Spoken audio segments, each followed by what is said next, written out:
So okay, there it is. One, two, hey, but that's not routed here, so we're fine. Good. All right, so we're gonna run through this.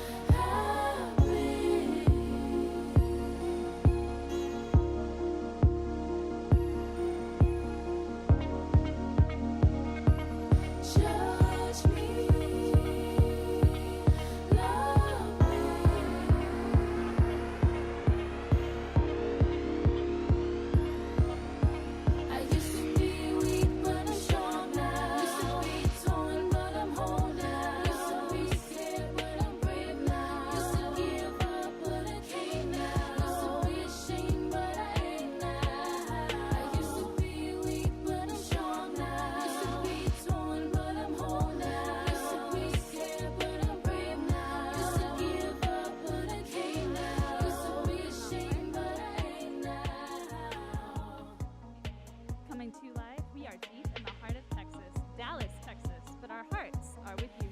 We're broadcasting live from On the Levee, a state-of-the-art 12,000-square-foot venue in the Design District. We're the all-new Dallas Music Network, a 501c3 foundation. On visuals, we have J.L. Silva. On lighting, we have Nathan Avenger Coates and Matt Williams. On technology, Brian Sneddy Snedeker. Our sound engineers for tonight are Bobby Green and Siak Rockman. On cameras, we have Nathan Coates and Matt Williams. Our talent and program director is Beverly Perry. Our broadcast consultant is Scott Curry. Our writers are Sibylelli Rivas and Emma Lyon. Our show producer is Renee B. Rodriguez. And we are directed this evening by Carlos Geddes. This is episode 19. Kick back and enjoy. My name is Emmeline, and I am your MC for tonight. Yes, sir. And then I'll, do my thing.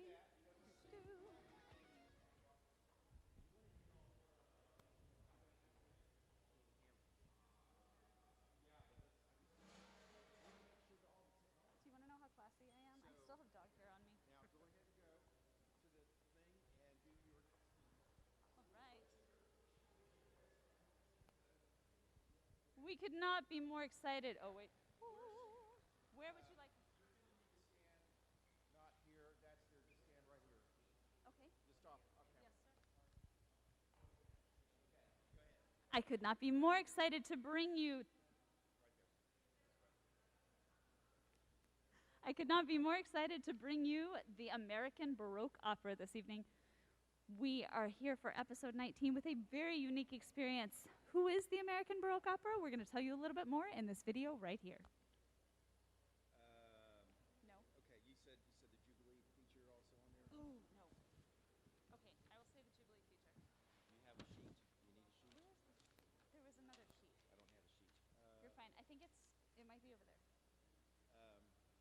Yes, the Jubilee, and then we'll have a special message from the Jubilee Theater Company. It's a special feature about a local theater company, how they're thriving. Yes, in the midst of COVID-19. Right. And then, but now... But it's the Jubilee Theater Company, right? Joe, are you listening? Hello? Okay. Check, check. And look, we have some of our opera members right here, right now. You go away. Yes. Comes back, they play. So I will leave. they need to get in place. Yes, Carlos, sir. get them all in place now. They all need to be, everybody needs to be in place. Okay. Now. Brian. Hello? Hello?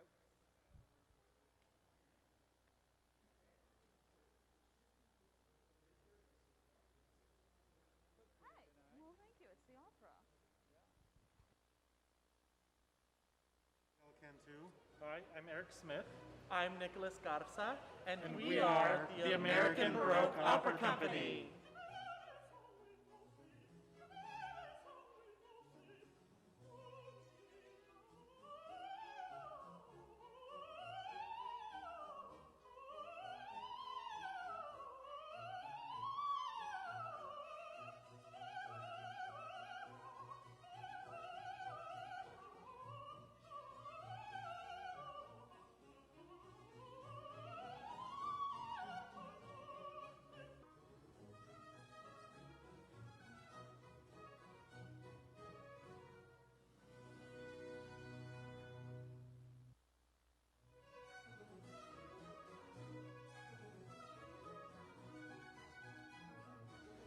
I'm Jendi Tardy.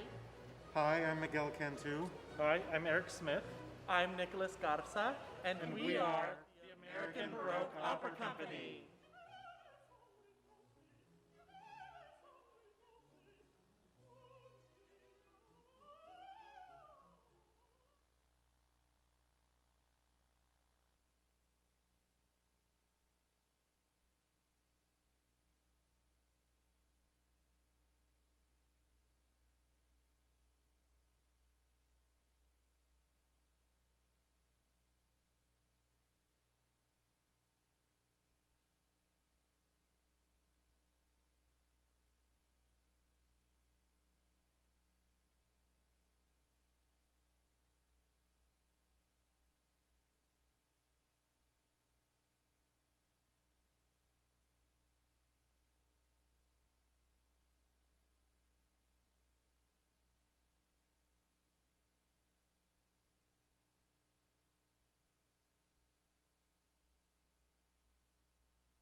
We are coming to you live, deep in the heart of Texas, Dallas, Texas, but our hearts are with you.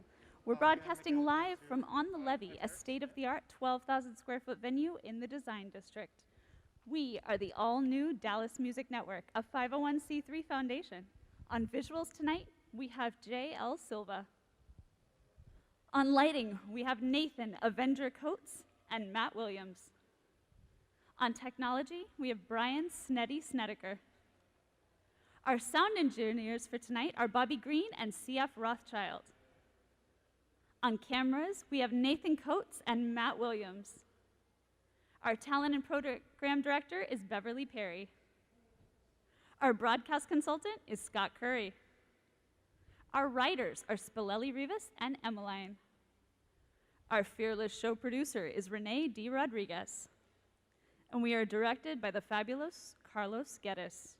This is episode 19. Kick back and enjoy. My name is Emmeline. I am your MC for tonight, and I could not be more excited to bring you here to On the Levee in Dallas, Texas for some live music. But first, because we are in the time of COVID, we're going to be safe. I'm going to bring you over here. Mask on while I check my temperature. I am, in fact, safe to go on this evening, which is good. Otherwise, I don't know what we'd do. We'd have to switch. So I'm going to bring you right around here. We are here at On the Levee with a live but socially distanced audience. Are you guys excited to be here tonight? Make some noise. Excellent. And I'm going to bring you right here to our main stage, where we have the American Baroque Opera. I could not be more excited to bring you this show. We also have a very special message tonight from the Jubilee Theater Company about how they are coping in the time of COVID-19. Before we get there, we're going to introduce you to the American Baroque Opera so you can learn a little bit more about who they are and what they do. Take it away.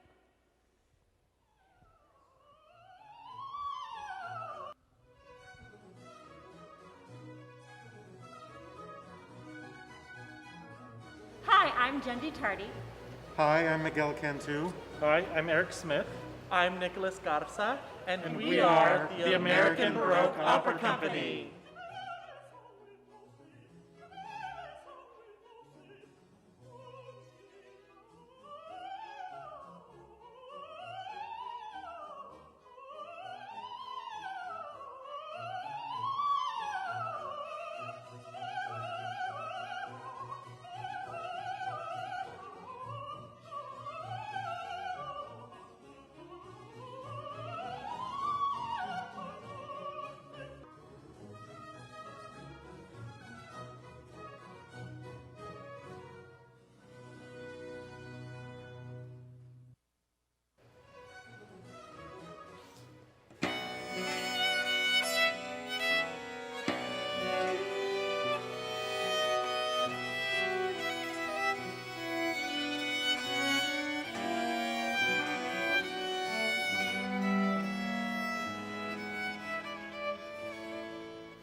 amazing was that?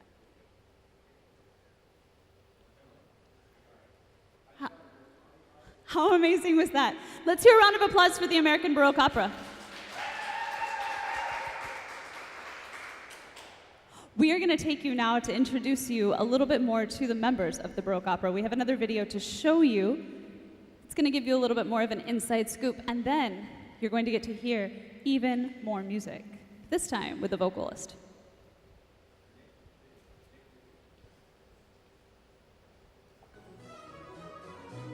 I'm originally from Harlingen, Texas, which is the southernmost tip of Texas, and I attended college at the University of Texas at Arlington, and that's where I really was able to start my career in early music. With so much happening here in the DFW area, it really helped me start that path into early music and early opera.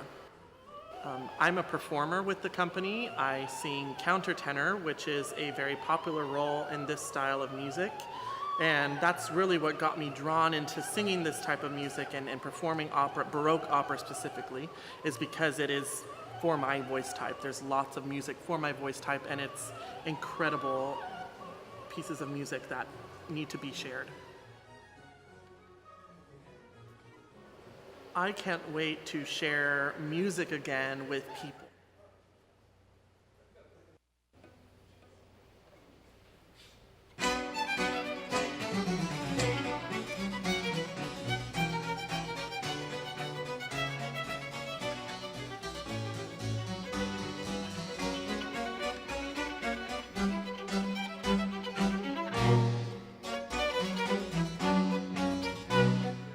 Empire tu sei, togli gli occhi miei, se tu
Please keep it going for the American Baroque Opera. How amazing was that?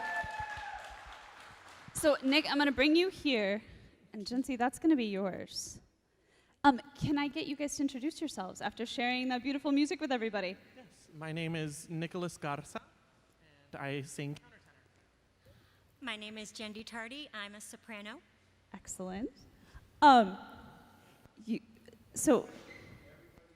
You guys have, Jency, I'm going to have you bring that mic just a little bit further with you. We're going to do what we never do as opera singers, which is move the mic.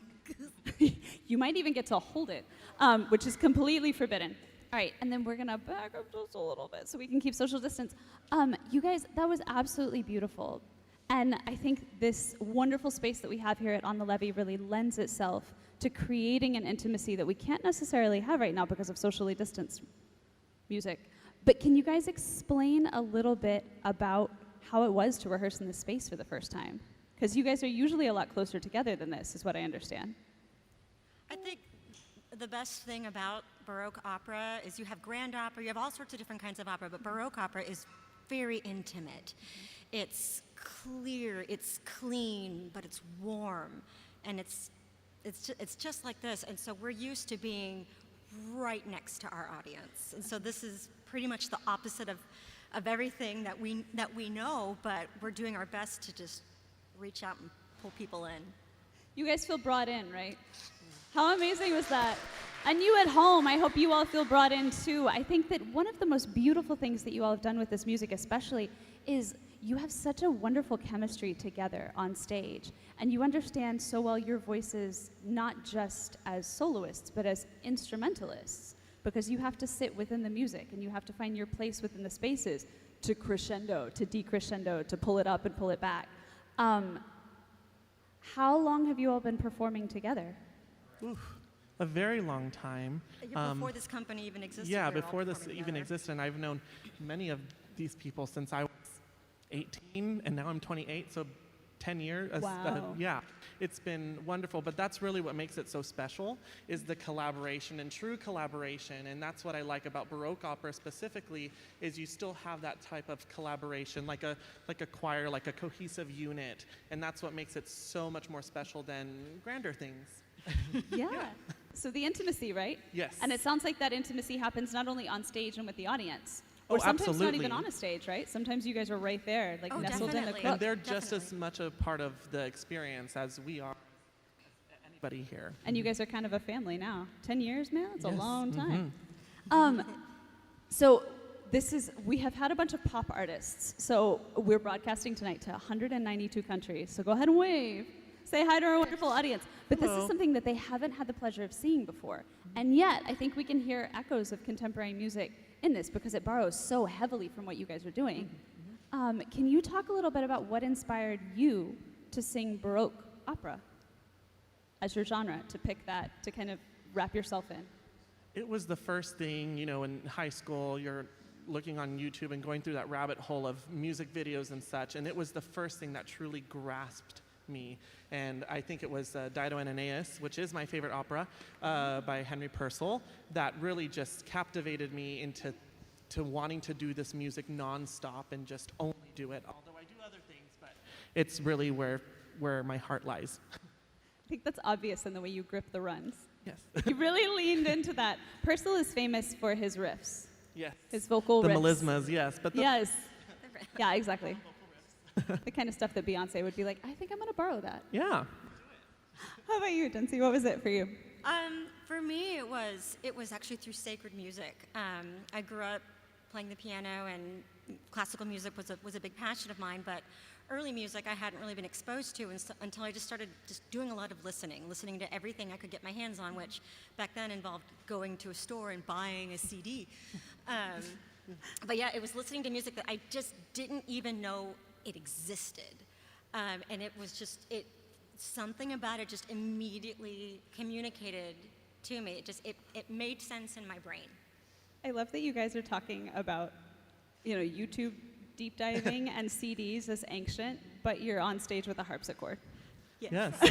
And a cello Wanna from like point out the irony of 1750, that. so yeah. Yeah, and that's one of the other things is you guys have really kind of nestled yourselves in the authenticity of this. it's not just that you're playing these composers, but you're playing these composers on the instruments for which they were created. I mean, Yeah. the human voice hasn't changed too much over time, but- so you guys didn't have to do too much But tuning. stylistically, we've learned, different techniques. How it is that we're approaching the music is slightly different from, say, singing something verismo. It's just very, very different. And it just kind of spoke to us. And finding your tuning as an instrument. Oh yeah, you have to. It's very exposed. I'm going to bring you closer to that It's mic. very exposed. Everything about this music. There's not a musician on this stage who can fake it. You can't fake it. It's. They're all kind of looking like, I don't know, sometimes I kind of fake it. But everything that you do is seen and heard. You can't just kind of mush through something, because then it's not clear and it doesn't make sense.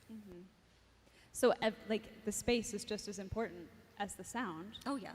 because that's part of the presentation. That's so neat. I love that you guys have created this chemistry. I love that you've been able to find the space where you fit.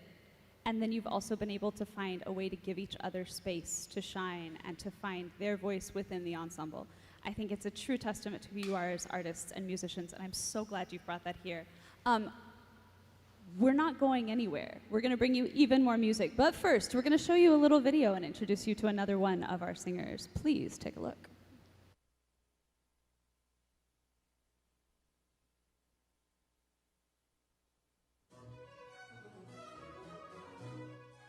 I was born in Germany, and I grew up mostly in El Paso, Texas, and that's where I started taking cello lessons when I was a kid. And I ended up in this area because I went to University of North Texas to study cello, and I fell in love with early instruments, with the Baroque cello, and with Baroque opera in particular.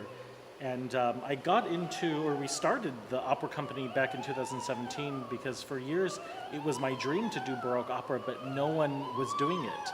And I had people tell me, oh, you have to go to Europe if you want to, do Baroque opera. And I said, nonsense, we're going to start it here in Dallas. This is the Baroque cello, and it's very similar to the modern counterpart, except I have gut strings. I was born in Germany, and I grew up mostly in El Paso, Texas.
Can we get another round of applause? That was beautiful. Thank you all so much for sharing your gifts. That was beautiful. So we have two new singers on stage. Would you like to introduce yourself to our audience here live and our audience at home? Hi, my name is Shelby McMullen. Hi, my name is Kayla. So Shelby and Kayla, how long have you all been performing with the American Baroque Opera? I think it's been 2 years. Wait, yeah, it's been 2 years now. And I'm just gonna raise this just a little. Shelby, you can even take that off if you want. Oh, okay. My first production that I did with them was Orphée, so I think it's been a year and a half maybe, so yeah. Awesome. That's amazing. I can feel it. You guys have a great chemistry on stage. Tell me a little bit about what inspired you all to join the company. Well, I met Eric and Miguel, and they actually played at my wedding. And so we had a great relationship from there. And of course, I love French Baroque opera and was in the chorus of Orphée. And so, and I just think it's a wonderful company. I love Eric and Miguel, and of course, all of the wonderful players that are with us. So yeah, it's like a little family. I was going to say, you've called out the players. Would you mind introducing them to us while we're on stage?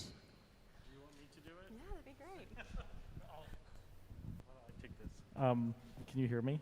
Yes. Great. So please introduce yourself to our Great. audience. So my name is Eric Smith. I'm the artistic director, and you can see I'm also playing the cello. And our continual band consists of Brad Benight, who's on harpsichord. And this harpsichord was actually built by him as well. So being a fabulous harpsichordist, he is a harpsichord builder and teacher at UNT. And we've been playing together now for 15 years.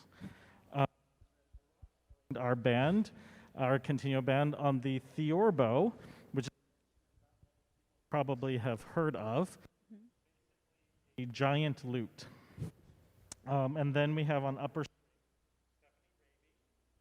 on violin, Ha and Miguel Cantu on viola and violin. And we've all long time. Steph and I met in our undergrad in college. And so we've played together ever since. Where did you guys go to school together? UNT. So is this where you met your lovely harpsichordist? Yes. Excellent. So we've got a lot of local folks here on this stage, a lot of UNT alums. So Eric, you're our artistic director. Ladies, you can come back. They gave you so much space. Oh, but you can keep the mic because I have a question for you. Then I'm going to give it back to Kayla. When you started this company, you had a vision for it, which was to create kind of an authentic experience of Baroque music here in Dallas, is what I understand. Tell me a little bit about how that's come to fruition and how you all are doing in the time of COVID in continuing to share that vision, because you guys are a new company. Yes, fairly new company. We were founded in 2017, and Baroque opera had been a dream of mine ever since I experienced it in my undergrad in college. And everyone told me, no, you have to go to Europe to do Baroque opera. No one in the U.S. is doing it. And I thought, okay, well, we'll just start our own. And it took about 10 years to come to fruition. And thanks to the support of both City of Dallas and our personal donors, we've been doing well. For a small company, something like COVID was disastrous for us, both on a personal level, but also financial level. Every arts organization is struggling, and it's a time when we need the arts the most. When in times of struggle like this people turn to the Absolutely. And so something like this is great because we a lot of people. It's not the same as performing for a live audience, which we really feed off of the audience. And I hope we can get back to playing for live audiences soon. But yes, exactly. So you guys have to come back when they can be bigger live audiences and closer together is what he's saying. Excellent. So yes, thank you so much, Eric. And I don't know if you ladies know this, so I'm going to have to pull the answer from you. But you mentioned that you all survive a lot on the support of private donors who are kind enough to help you keep this vision of Baroque arts here in the United States alive. If people want to participate, if they want to become part of your donor family, how can we do that? Do you guys know how we can? Yes, baroqueopera.org. baroqueopera.org. So all of you at home who are watching, you can either go to baroqueopera.org or we're going to show you how to tip your artist as well. So there are multiple opportunities for you to help keep this experience alive so that when all of this starts to fade, you can find these folks in their normal setting and experience the full costumes, the full staging. How different is it for you all singing without that tonight? It's like a concert version, you know, which is cool because you have less to worry about, but then it's just more vulnerable, you know, because you don't have the costumes and the big makeup and everything. So it's fun in a different way. What do you think, Kayla? Yeah, I agree. You kind of have to just drop right in. It's all on you, but you have to remember you've got these great players behind you and great singers singing with you. So that's what I miss the most about like a big production is you get to do it with like, people you probably know pretty well. And so that's an aspect that is still happening, and it's different, but it's still present, so that's cool. And it is, I mean, I feel like the fact that you all are performing pieces written 300 and 400 years ago is testament to the fact that music, staging, performances like this survive no matter what happens. Because, I mean, we're past a couple of world wars at this point, you know, like this music has seen a lot, but has survived. Is there a composer that really brought you guys in or with whom you really connect in this genre that you want to share with the audience? Yeah, I mean, honestly, for me, it's just Handel, which may be a really standard answer for a lot of people, because he's probably... but actually, one of my very first opera arias ever, when I was like in high school, was from Rinaldo, and my teacher gave it to me, and that was kind of my first exposure. After that, it was Bach, and honestly, a lot of what's drawn me to this music is just the area. There's a lot of early music going on. All the people you see on stage here play in a lot of ensembles too, and like they've really exposed me to a lot of what early music can be and how wonderful it can be. So a lot of that is just being in the area and hearing new stuff. So, well, new old stuff. Hearing stuff that's new to you. Yes. Well, and stuff that might be new to our folks at home tonight, because, you know, we broadcast. We have the pleasure here at On the Levee of broadcasting to 192 countries through the Dallas Music Network. So, yeah, so you guys want to wave and say hi to our folks at home. And then we have these folks who are kind enough to come and sit in our socially distanced audience so they can experience live music, because there's a hunger for it right now, right? You can't just go to any bar like you could before. So you get this really beautiful artistic experience. But one of the things that I hear you all saying is that what you connect with is kind of what makes you connect to any kind of music, which is that there's emotion in it. And there's something in it that speaks to something deep down inside of you that sometimes words don't reach. Do you feel the same thing, like you connect with the emotional impetus for a lot of this? I do, absolutely. Anytime I sing anything, my first aria actually is going to be the one I'm singing tonight. It's the Purcell Dido and Aeneas. That was the first aria I ever sang, and I had never heard something so like heart-wrenching and just, you know, I didn't know that that could happen until I heard it when I was, I don't know, 17 or 18, and then I sang it. Of course, I had no idea what I was doing. And yeah, I really connect to super emotive music. I think that's one of the reasons I love opera, and especially Baroque opera, so much. Is that it moves you on that deep emotional Yeah, level? it gets down to your core, yeah. And you have to use your core to emote, so yeah. Exactly, it reaches the center of your body. Yeah. In so many aspects. Thank you guys so much for performing for us this evening. I think we've got another video to introduce you all to, and then we're going to see some more performances. We're also going to see a very special message from the Jubilee Theater Company about how they are handling COVID-19. But if you want to support Baroque opera, this is the best place to start. Take it away.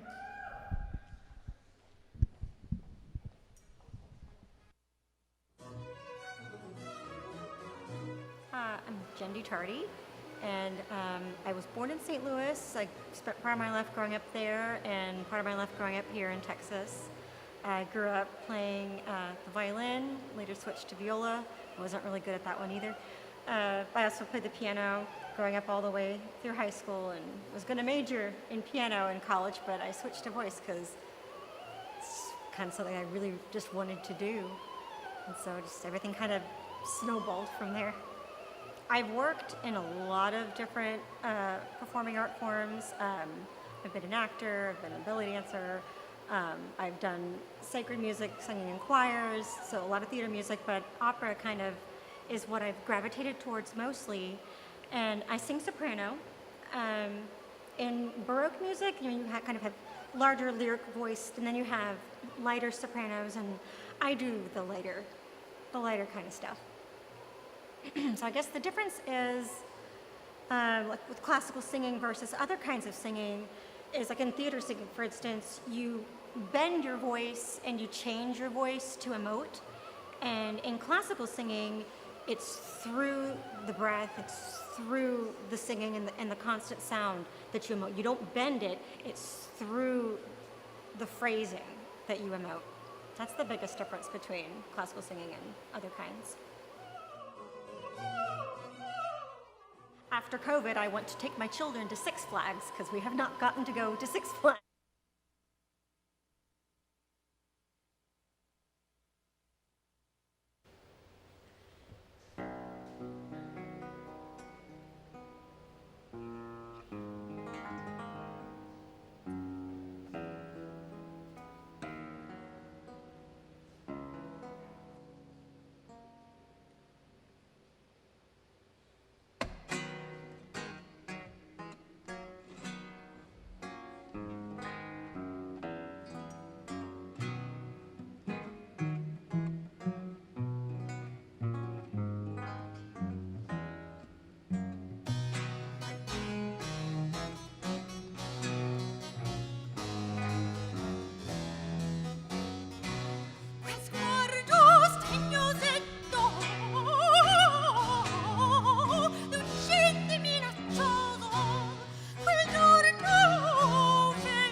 it going for Nick and the American Baroque Opera. How amazing are they? Such good music. Come on in. We're going to have to, yes, we're in the midst of the orchestra here. I hope you guys don't mind us encroaching upon your space, but I'd like to introduce you to the owner of our venue here at On the Levee. Tell the folks your name. My name is John Martin, and I'm one of the 3 owners of On the Levee. But John's here as the representation tonight. So you have a very special personal connection to tonight's lovely group of artists. Can you tell us how you know the American Baroque Opera? Absolutely. So I know Jindy Tardy, who you saw earlier tonight, who's amazing. How great is Jendi? She's great. Yeah, give it up. Beautiful soprano. So Jindy and I actually go back to high school together. We did musical theater, so I've known her for many years. She actually played violin with my girlfriend. So often, as she tells me, she borrowed her violin because it was better than hers. So I've known Jindy for over 25 years. She Facebook messaged me, I guess almost 2 months ago, and I knew what she did, and she goes, hey, can we come tour? We'd be interested in doing something there. I said, that sounds great, come on out. So she came and she toured, and she brought several people, including Eric here, which I have a funny story about Eric. Okay. So I do tours all the time, you gotta imagine. But Eric here, he was carrying around his cello like a baby. Eric is nervous. He's like, the entire tour, and I'm like, this is really weird because I have lots of brothers who are musicians. I said, hey, you can put that down. He's like, no, I'm good. So we walked into the bathrooms, the things like, he just carrying this thing like a little baby.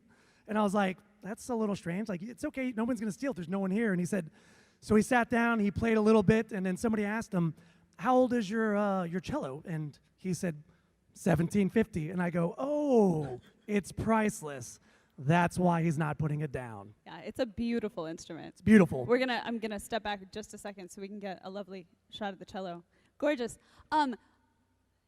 This is the most remarkable place because it not only can serve as a home for the American Baroque Opera, it served as a home for our singer-songwriters.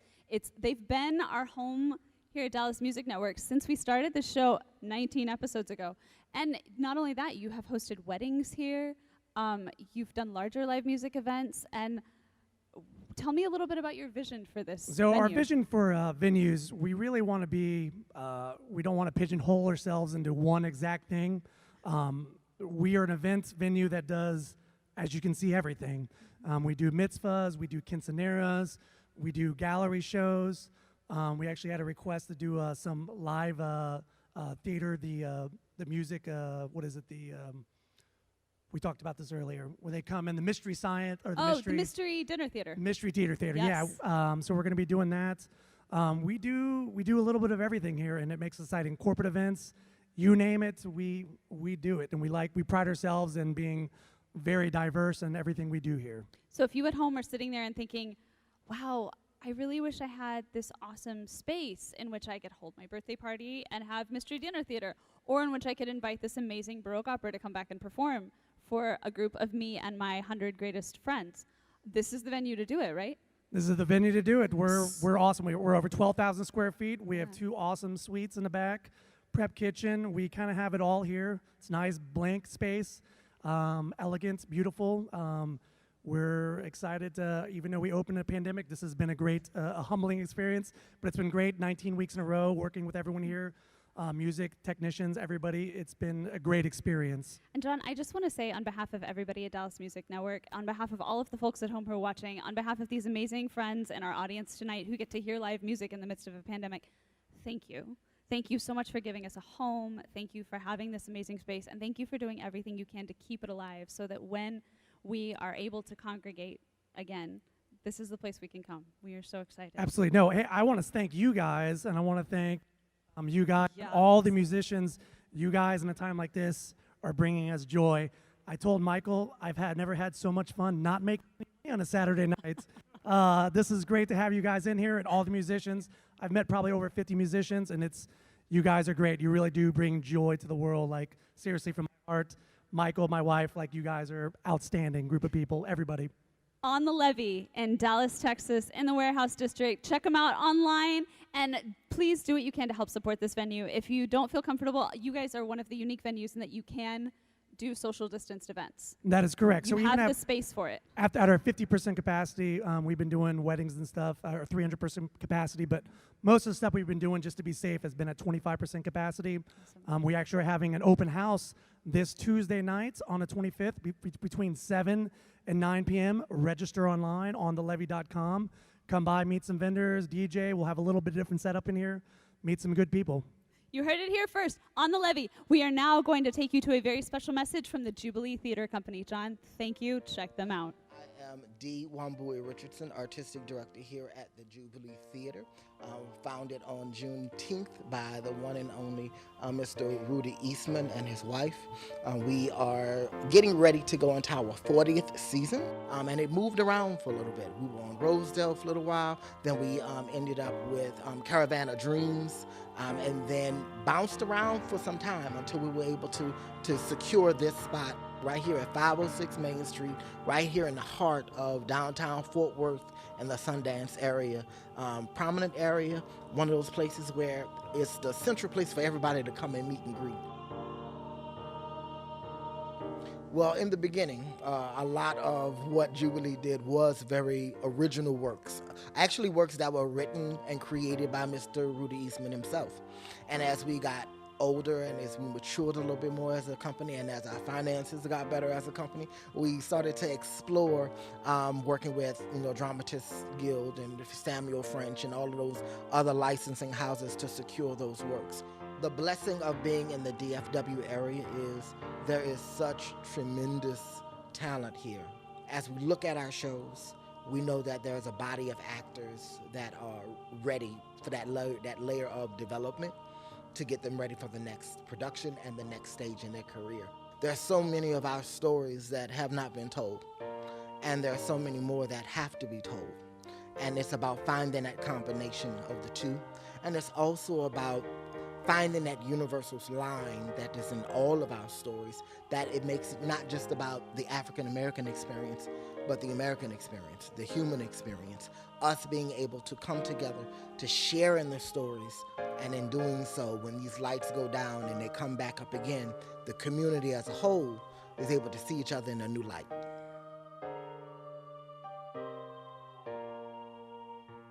I can say that in the midst of this pandemic, doing a show and not having that live experience you miss it. You miss the sound of their laughter, the sound of them feeding back. And not from the artists that are on stage, they miss that energy of the audience feeding them and nudging them along the way. That's what we miss. I would say one of the things that we give to the community is that opportunity for togetherness. This is a medium that after this show, between intermission and at the end of the show, there are so many opportunities for our audience, which is multiracial, for them to be able to talk, to laugh, to cry, to enjoy together before they leave these doors again. So from installing plexiglass covers, we retrofitted our costume room, our dressing rooms, created all new policies and procedures for people coming in and out of the building. I would say it raised the alarm for us and raised the stakes really for us in terms of being safe. We thought that people would reject streaming and say, especially for our season subscribers, we felt like some of them would say, well, I didn't pay for a streaming ticket, I paid for a live experience.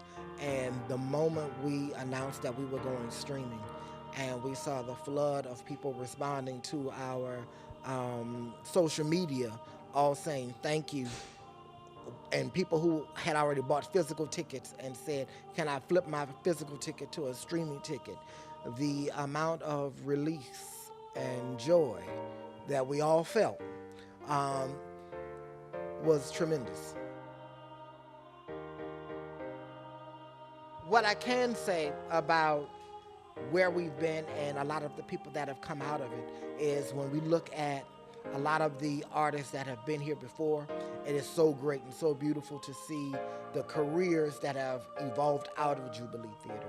So we have the gentleman that is playing the genie on Broadway. One of his first productions was right here at Jubilee Theater.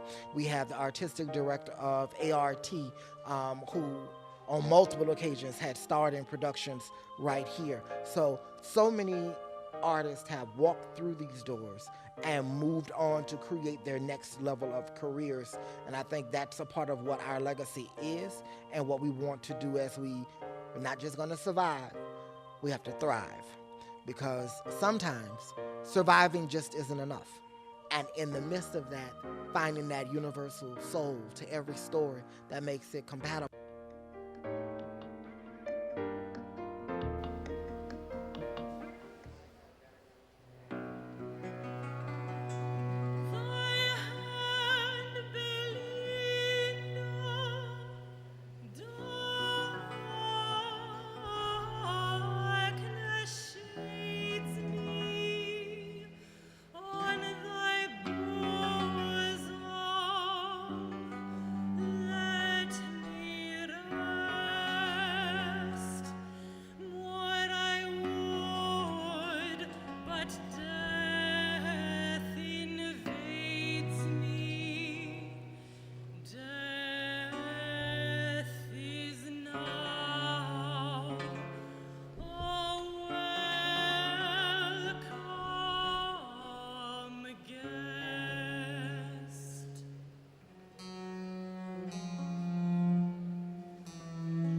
Se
is Miguel Cantu. I'm originally from Edinburgh, Texas, which is deep South Texas, and I got involved in music at the age of 10. I chose orchestra as my elective in the 6th grade, and I've stuck with it all the way through college and beyond. Sure, so this is my Baroque viola, and it's a little bit different than a modern viola. It was made just for me, actually, by a guy named Timothy Johnson, just outside of Waco. He built it in 2016, and it was kind of built to my specifications and something that I wanted out of an instrument. And he used some pretty special materials, obviously wood, but one of the things that I asked him to do is if he could make it a little bit special to Texas. And what he did is that he used actually some Texas mesquite in the fingerboard and the tailpiece. So that, to me, that makes it extra, extra special. After COVID, much like everybody else, I just, hopefully back to normal. It's been somewhat of an intermission as we're kind of waiting for things to clear up or get better somehow. Much like an intermission, you just kind of pick up where the show left off. And it might not be that way 100%. I think the musicians are going to have a different appreciation. I think the audiences are going to have also a different appreciation, but we're ready for curtain up.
keep it going for Miss Jendi, our soprano, and the fabulous American Baroque Opera. So I'm gonna have you grab your mic back, and I'm actually gonna ask you a question. This is a beautiful experience of the American Baroque Opera. Are you guys having a good time? Excellent. We hope you at home are having fun as well. But this is not necessarily your normal show. What other stuff do you all usually bring when you have a big production? Well, we're not just a music company, we are an opera company, so you're getting just part of what we do. We do historically informed performance. On top of the music part of it is the theater part of it, theater, opera theater.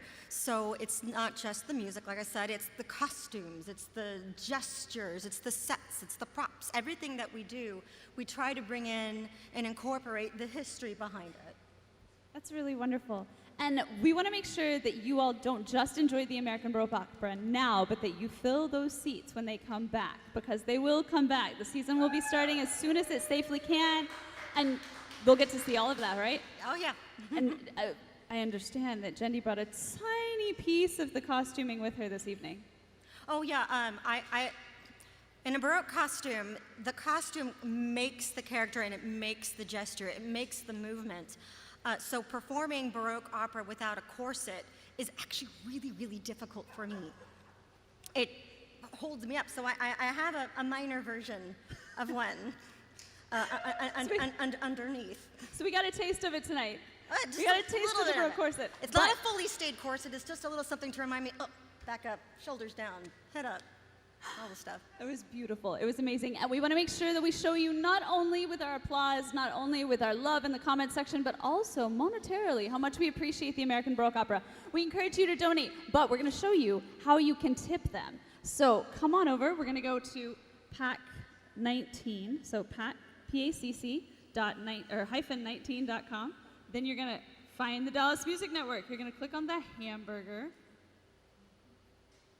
There you go. You're going to click on live schedule. If you're like me and you're impatient, you'll just click a lot. There we go. And then, there's your host. Here they are, the American Baroque Opera Company from Dallas, Texas. There's a little portion called tip jar, so you're going to click the tip jar. And you're going to share your applause. And then you're going to click price. And you're going to be as generous as you possibly can. And check out with PayPal. We highly encourage you to donate to make sure that this amazing company gets to do what they do for a very long time. They may have started in 2017, but we want to make sure they're here 2 decades from now. So please go, donate. Thank you all so much for sharing your art. And now we have a very special performance for you that we like to call Going for Baroque.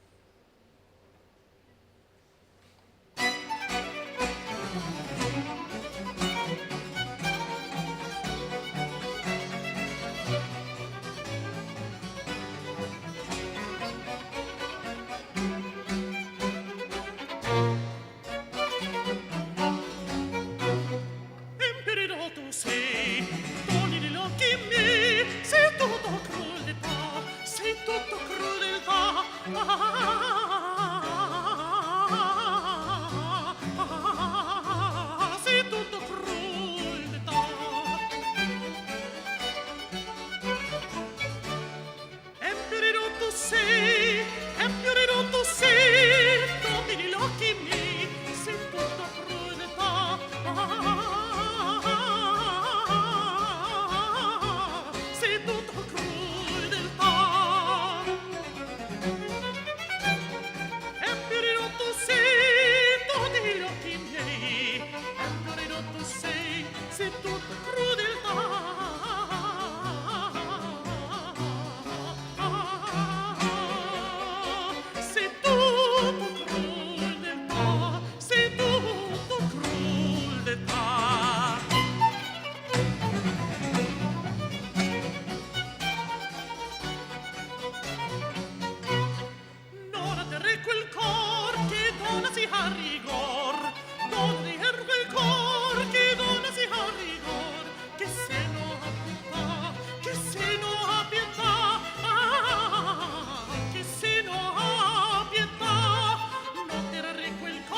Thanks, Brad.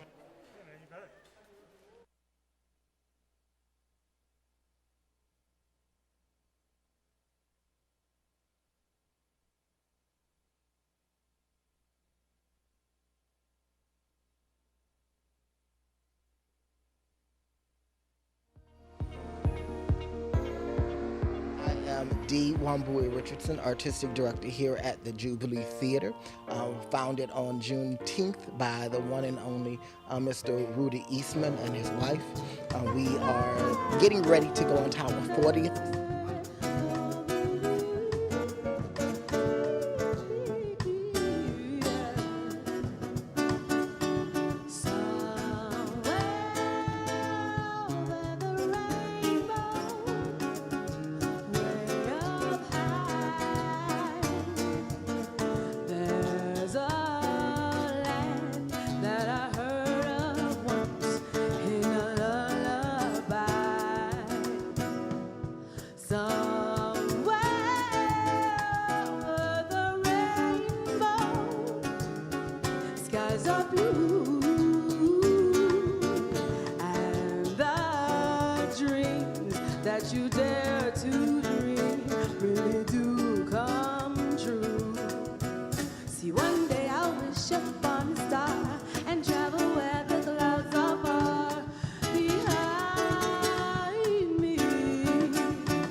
trying to end this song today. I'm trying to end this song somewhere. Wow.